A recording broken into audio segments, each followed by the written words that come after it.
On veut d'une certaine manière démontrer que de l'autre côté des mers, il y a des populations qui ne sont pas comme nous, qu'il y a des populations qui sont colonisables. Mais à la fois de l'exotisme, de la curiosité, de l'idéologie politique, de l'idéologie racialiste, tout ça est rassemblé dans les os humains et fait spectacle.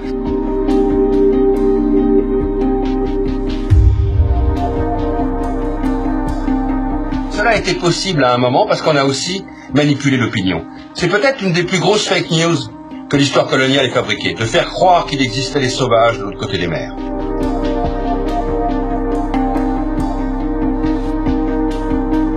Un milliard et demi de visiteurs ont vu des os humains depuis 1810. 35 000 exhibés en Occident, aux États-Unis et au Japon.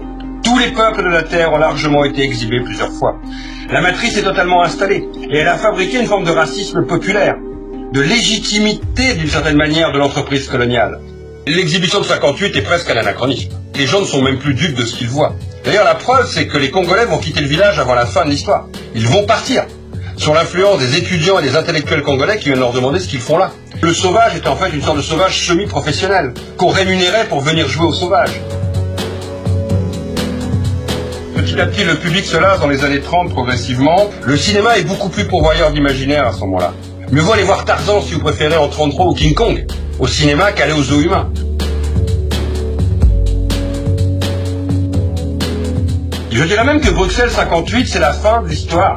Parce que les derniers grands zoos humains européens sont arrêtés dans les années 35, 36, 37, 38.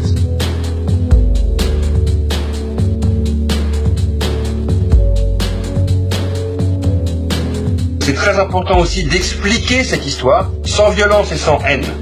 Regardez ces images qu'ont produit les zoos humains pour arriver à expliquer aux gens de manière très concrète comment le racisme s'est construit, s'est structuré, s'est diffusé et est devenu une culture populaire.